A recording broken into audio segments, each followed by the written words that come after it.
How's everyone doing? Today I have a horror Blu-ray collection update with 4 pickups. And if you've seen any of these, definitely let me know what you think of them. And let me know which one of these is your favorite. Leave me those comments down below. 3 of these I have not seen, and the first one I have seen, and I love the heck out of it. And it's the new Blu-ray Steelbook for Bone Tomahawk. A really good horror Western. There aren't enough horror Westerns out there. Let me know what your favorite horror Western movie is. This one is just incredible. It's brutal at the end. And I think the kill at the end should be like considered one of the greatest kills ever for a horror movie. I think it's up there with the first Terrifier as far as crazy over-the-top kills. But as far as other horror Westerns that come to mind, there's a creature feature movie called The Burrowers. Love the heck out of that one. Nobody ever talks about that one. And there's an 80s one called Ghost Town, not to be confused with the comedy movie with the same name. But those are like the 3 main ones that come to mind. A really good modern, just Western movie that I love is Hostels with Christian Bale. And then, of course, Hateful Eight, too. But yeah, there need to be way more horror Westerns. This one, to me, is just awesome. I like the cast a lot in here. You've got David Arquette and Sid Haig in small roles that really kind of bring the trouble to this small town. Kurt Russell in here, Patrick Wilson, Matthew Fox, Richard Jenkins, and a few other recognizable people. I remember the score being really good, some excellent cinematography, just that, dirty, gritty feel, very pulp-esque dialogue, the characters going back and forth. It felt really fleshed out, and it's, basically about these Native Americans who are cannibals and just really brutal. They essentially kidnap some of the townsfolk, including a wife of one of the posse right here, and the posse forms up and searches for him, and there is a brutal climax and very intense, and I just love the heck out of this one. Directed by S. Craig Zeller, who's directed some awesome movies, and he was a writer on Puppet Master Lois Reich, and he directed Brawl and Cell Block 99 with Vince Vaughn, and also directed Dragged Across Concrete with Mel Gibson, and again, Vince Vaughn. So I will check out anything that he does, writing, directing-wise, and I can't wait to see what he does in the future. This is released from RLJ Entertainment. You've got some special features here, including the making of, and there's the artwork on the back.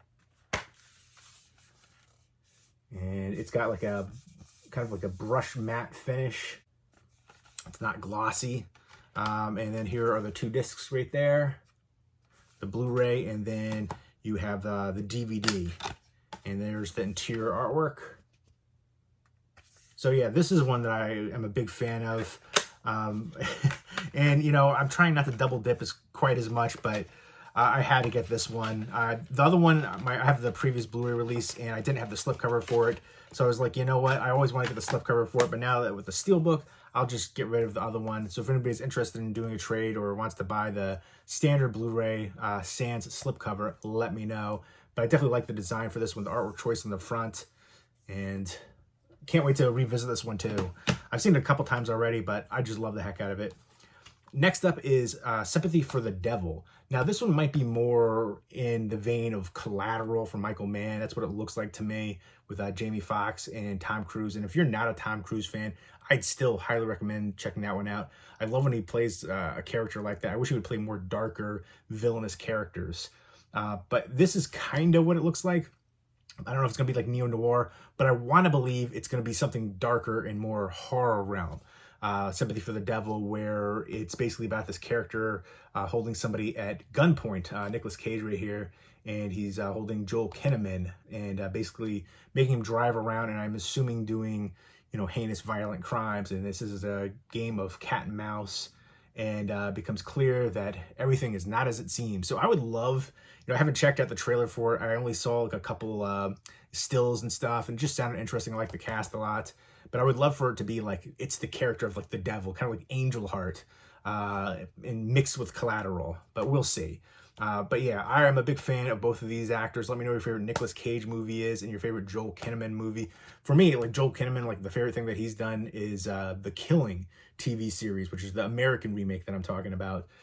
He was also in another movie from the same director, Yuval Adler, The Secrets We Keep, which has Noomi Rapace, who was in the better Girl with the Dragon Tattoo, the original. I feel like the only people that like the Fincher remake are English-speaking people, like either Americans or British. Everybody else I feel like seems to like the original, but I love the original so much better in my opinion. I think the Fincher remake is a decent movie, but just unnecessary. I feel like that for a bunch of different remakes, like Let the Right One In. Let Me In was a good remake, but just unnecessary. Let the Right One In, it was transcended. So it's an interesting time because, again, the director here of this one, Yuval Adler, directed the movie The Secrets That We Keep with Joel Kinnaman and Noomi Rapace. And Joel Kinnaman was also in the David Fincher remake of The Girl with the Dragon Tattoo. So it all kind of ties together right there. But Joel Kinnaman was also in Suicide Squad as Rick Flag, and he was in the RoboCop remake, and he's in a new John Woo movie coming out soon called Silent Night, which looks awesome. I can't wait to check that one out. Kind of like a revenge tale. Reminds me a little bit of James Wan's Death Sentence with Kevin Bacon, which is super underrated, and that deserves a Blu-ray release. But just like the feel of it with that revenge aspect. But yeah, this one looks like it's going to be gritty. Again, I like the actors involved here, and I love Collateral. So if it's anything like that, I'll enjoy it. But I also want to hope that it's going to be like a darker theme. Like I would love to see him again being like the devil character actually, like, you know, but it probably isn't going to be that way. But Nicolas Cage definitely had a resurgence in his career. Unbearable Weight of Massive Talent was incredible. Pig blew me away. I wasn't expecting to like that one as much. I know everybody seemed to love Willy's Wonderland. I was not a fan of that one, but Mandy was awesome too.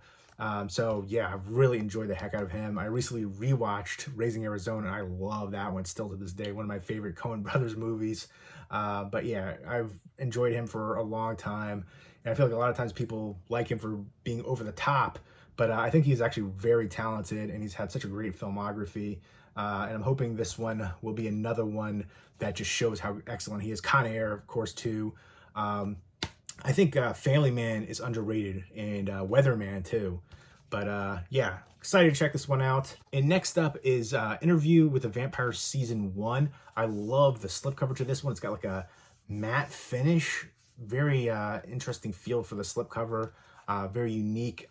I haven't seen that many with that kind of like feel to it, but I dig it. It's TV version of the Anne Rice adapted book, Interview with the Vampire. I love the Neil Jordan movie. Great cast there. Brad Pitt, Kirsten Dunst, Tom Cruise, Antonio Banderas. Just everybody in that one was excellent. Christian Slater.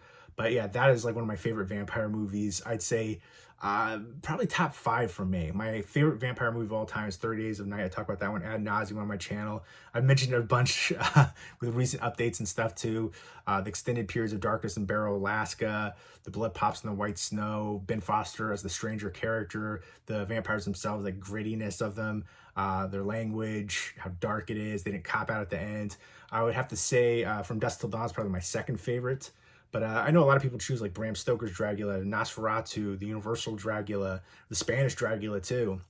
Of course, Fright Night and Lost Boys get a lot of love. But 2 vampire movies that I think are underrated are the Korean movie Thirst, which is directed by the director of Old Boy. And, you know, with that, you think it would get a lot of attention and hype, but I feel like it still doesn't, and it kind of boggles my mind. And then there's a found footage movie called Afflicted, and I love the heck out of that one. And I feel like the less you know, the better. And I've already kind of like spoiled a little bit, although they tell you right away for it. But I never hear anybody talk about that one. I try to mention it as often as possible. But let me know what your favorite vampire movie is and one that you think is underrated that deserves more love. But looking forward to checking out this series right here. I'm not too familiar with the cast. I've heard good things about this series. I know Eric Bogosian is in here, and I like him as an actor. Some other people I'm not too familiar with, though. But again, I've heard good things. It's on AMC. This is a 2 Blu-ray set. There's the slipcover. Here we go. Here are discs 1 and 2, episodes 1 through 7 in total. And I do notice one thing that I don't enjoy on the back, at least it's on the back and not the front. There is printed onto the slipcover and in the Blu-ray artwork, the Rotten Tomatoes symbol right there, which I can't stand that rating site. I talk about that all the time. I just think it's terrible. There's no middle ground. It's like a 90 or a 10. And I know there's like the audience score and the critic score. I feel like, first of all, combine them. I don't like how that's separated too. The best popular rating site is IMDb, hands down. There just seem to be more in line to actual legitimate ratings. Like, it's just so crazy, you know, all over the place with their ratings. Like, and some of the movies that they give like low ratings to and high ratings to are just mind-boggling on Rotten Tomatoes. So I'll just never understand how they became so popular to the point of where it's being printed on the slipcovers and Blu-rays. At least give me the sticker, I could peel it off, but not a fan. Next up is another AMC Anne Rice adapted series, and it's Mayfair Witches. And Alexandria Daddario is the lead here, and she is absolutely stunning. I remember I once met a girl from Instagram who reminded me of her from the movie We Summon the Darkness, that character, because she was crazy. Never trust a girl with a Charlie Manson tattoo. But yeah, she kind of looked very similar for Alexandria Daddario playing in that movie in particular. But I remember her from a bunch of different things. San Andreas with The Rock, the Texas Chainsaw Massacre from 2013, which has the worst line in horror movie history. Do Your Thing, Cuz. Gosh, it just makes me cringe thinking about it. But again, We Summon the Darkness, which was decently entertaining. I really enjoyed her in that role. Johnny Knoxville in there too. But I definitely think she's very talented as an actress as well. And basically she finds out that she is in a family of witches. She's a neurosurgeon, and she's the heir to this family of witches. And she's finding out she has all these newfound powers, and there's all these different sinister people involved, and a presence that's haunted her family for generations. And is that Dr. Oz on the back? It kind of looks like Dr. Oz, right? A little bit. I was not a fan of that guy in his show either. You know, scared people to eat apples. It's just the scare tactic. It's just ridiculous to me. But there's the slipcover. Hey, no Rotten Tomatoes one on this one. Hooray. But it has that same kind of like matte finish, which I really dig for the slipcovers. And 2-disc set again. It would have been nice for a unique artwork on these sets, but still I appreciate some kind of artwork at least. And this one is 8 episodes for this series, season 1. I haven't heard too much about this one, but it's funny, every time I would log into like my TV, it's a smart TV, it would have all the advertisements for the shows and movies, and I would see so many advertisements for this, but I didn't really hear anybody talk about it. But again, she's absolutely stunning, and the eyes has a reflective look right there. Scary. But I'm digging it though. We got some Anne Rice adaptations for series. I think she's an incredibly talented writer, and of course the adaptations, especially for Interview with the Vampire, the movie was excellent. Let me know what your favorite horror TV show of all time is. You know, Tales from the Crypt I grew up with as a kid, so I love the heck out of that one, but there's a lot of great ones out there. I used to love The Walking Dead, but then it just went downhill. It was like a shock and awe episode, and then just felt like filler, very derivative, and it was just like that kind of cycle. And I don't know, they killed off all the characters I cared about. And then the spinoff series I've seen, the new Daryl Dixon one, that I watched the first episode of that was actually good. But the other one, was it like City of the Dead or whatever it was, with Negan and Maggie? First of all, those characters are, you know, just not the great combination right there. So that alone, but watching that first episode, I thought it was terrible.